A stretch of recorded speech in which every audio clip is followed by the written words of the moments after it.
Welcome back to Ergo at Home. We're now moving into video number 3. So in video number 3, we're going to be talking about neutral position and practicing what that means. The first 2 videos, of course, talked about whether or not ergonomics works. That was video number 1. We talked about what is neutral positioning in video number 2. And now in video number 3, you have completed page 3 of your workbook. And we're going to make sure that you have a good understanding of what neutral positioning is for your own benefit. So here's the first exercise that you did. So you were asked, first of all, to label the center of gravity for the joints that are at risk, in this example, the neck. So when we look at this, ask yourself, when might I end up in this position? Now this is a very extreme flex position on the neck, like that. And you might go, oh, I'm never in that position. Maybe not that extreme of a position, but we certainly end up in that position when we're working. When we are texting on our phone, of course my phone's being used as a camera right now, but if I had it on me, certainly I will text like this on my phone. If I'm working on a laptop, I might find myself looking down. So these would be examples of ways that you might find yourself in this position. So when we look at that first blue question, label a center of gravity, if we're properly in neutral position, your head is up straight and that arrow just goes straight down through your body. It hits right between your feet and you're in a good neutral position because the arrow hits your base of support. Label the base of support. Generally when you're in that chair, your base of support is right below your torso, right around that place where your feet would be if you were in a standing position.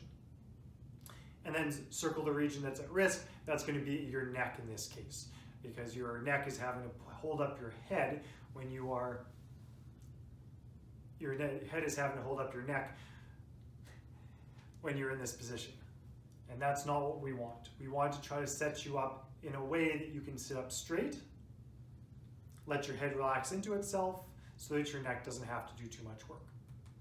Here's the second example, and it certainly moves us towards talking about a computer because the picture has a computer in it. So label the center of gravity for the neck.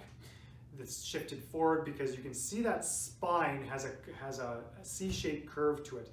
And that's not what we want when we're properly set up. We have this curve, and then this curve, and then that curve at the bottom. But here we just see one C-shaped curve. So we have 2 problems.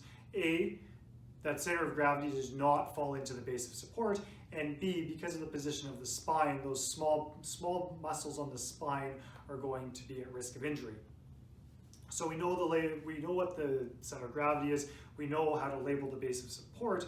Why is this person at risk for pain in her neck? So that's going to come back to this idea of shifting outside of your base of support. And then the lower curve, and the lower spine, and then also the upper spine for lower back pain is because we no longer have a nice spinal curve to her back. It's just C-shaped.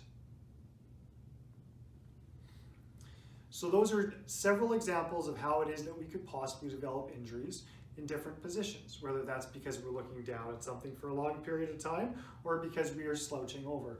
Now it's really important to realize, I said earlier that if I was working at the office, I would never want to be the posture police. And that's because I can remind you over and over again that we need to sit up straight, but as soon as you start working, you're going to forget to sit up straight. So we have to set your computer up, your workstation up, and this is true for any industry, not just computers.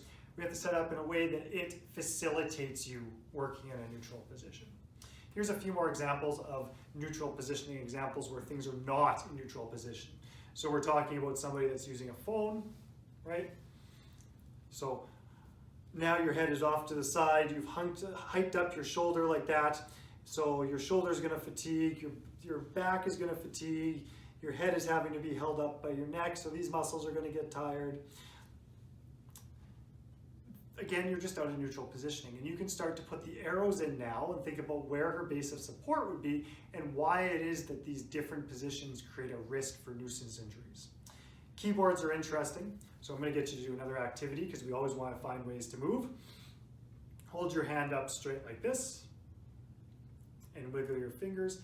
I played the flute when I was in high school, and I actually didn't realize I was learning about ergonomics in band class, but my band teacher always told us that our hand should go up like this. It was really tempting to play the flute like this, but with your elbow back, this is the reason why. So if you hold your hand up like this and wiggle your fingers, just think to yourself, how easy or hard is it to wiggle your fingers? Bend your arm, wiggle your fingers, go back this way, wiggle your fingers. Which one's easiest? Try it out a couple times. Okay, so if you did that enough, you would notice that it's probably this one that's the easiest. The reason being is that if I go and put my wrist at that position, these tendons run out of room and you can't wiggle your fingers as fast. This way it stretches the tendons so they're not as easy to move, which makes it harder to move your fingers, and this is the neutral position for your wrist. Piano players are the same thing. Piano players will play with their wrists straight for that reason. So your keyboard, we want to try to keep your keyboard flat, or in such a way, set it up in such a way that you're able to work at your keyboard with your hands in that position. The last example that I have here is mousing. So when we are working at our computer, we can find ourselves very quickly having to reach for a mouse way out over here.